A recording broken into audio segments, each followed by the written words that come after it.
Good morning, YouTube. It's Chris Wezo Briars. Hope everyone's well. I realise it's been quite a long time since my last video. I've just been going through the mill a bit with the workshop. The landlord wants the workshop back, so I've had to try and find a solution. I have found a solution for the next year, so that's a lot of pressure off, and that gives me time to find something a little bit more permanent as well.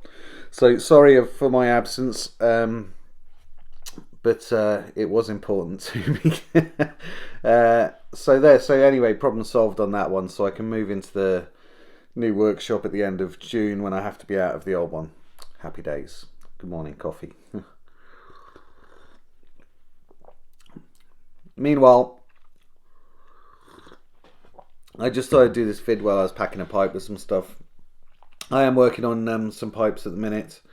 There's a chap that's ordered two, and this is the first one that I've sort of got my teeth into, which is going to be one of my stubby apples.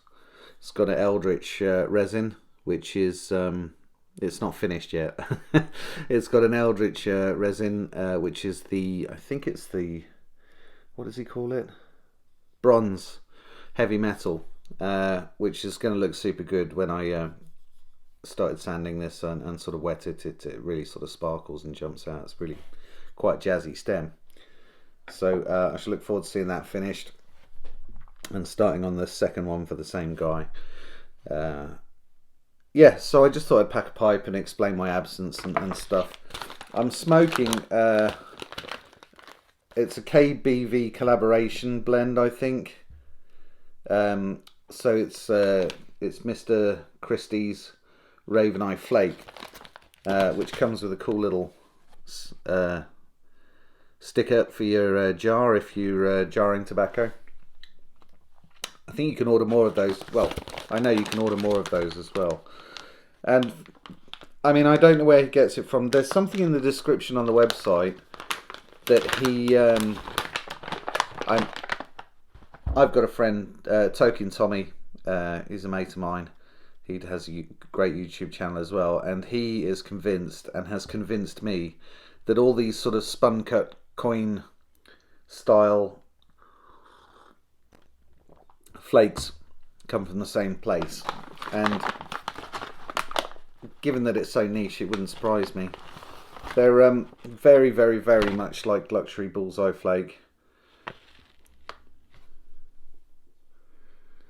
But as you can tell, they're darker. Oh, there you go, there's light's picking up. So there's the bullseye, or the ravenite in this case. So yeah, so I've nearly finished this packet. I've got right through it. Yeah, so Tom thinks they all sort of come from the same place, which wouldn't surprise me. And on KBV website, in the description, it says that he's got a supplier for this one, because sometimes he blends his own, like really blends his own, and then other times they seem to be coming from somewhere else. I guess Ken doesn't have the facility to make flakes and plugs and all that kind of stuff. Certainly this very unique sort of style of flake that you get, and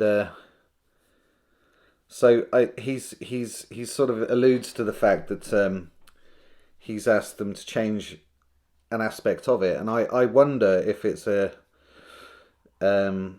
because it's so much darker, I wonder if it's some kind of fermentation or steam fermentation or heating kind of thing that he does to them. He also describes it as, I could go into this all day. So stoved Virginias, and stoving is, I guess, some kind of heat treatment, one way or another, of Virginia tobacco to darken it and all that sort of stuff. But then Cavendishing tobacco is exactly that, right? Either with burley or Virginia. So I sort of wondered to myself, well, what's the difference between stoving Virginias and Cavendishing Virginias? And if anyone can tell me, I'd be super happy. What I found out on the internet is that stoved tobaccos are not taken as far in the process as Cavendish tobaccos, so they're not as dark. Therefore, they don't lose some of their sugars and sweetness and stuff, which I can believe, you know. But I would just, for me, that's kind of varying degrees of Cavendishing, and I just wonder if stoving is the new cool term for people to try and not admit that they've actually thrown Cavendish in their blend. Whatever, the jury's out. But it's not that controversial, is it? It's just my view. Anyway, so it is really, really a nice blend. I mean, I bought 3 packets. It's I don't think it's available at the minute.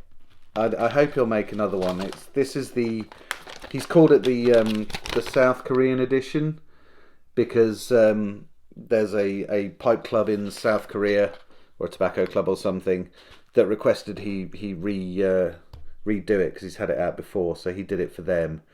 And there were some packets left on his website when I was browsing there one day, so I had 3 of them just to see. It's a Virginia, it's a vapor in essence. So you know, I'm a big vapor fan.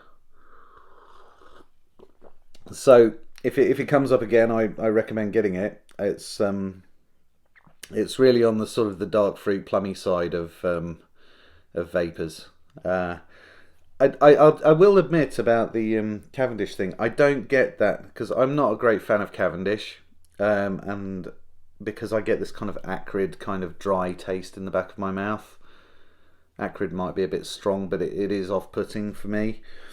And there's a tiny bit of that in this, sort of a dryness, but not the sort of the acrid taste. And so this I support. This is fine and good. But yeah, sometimes with Cavendish, it's like a flavour sponge. It just takes everything out of the smoke for me sometimes. Anyway, so that's what's been going on. I've got another video to put on, which I'll do in short order, because I thought that the pipe was going to arrive, which was a gift for a person, so I didn't want to put anything up online.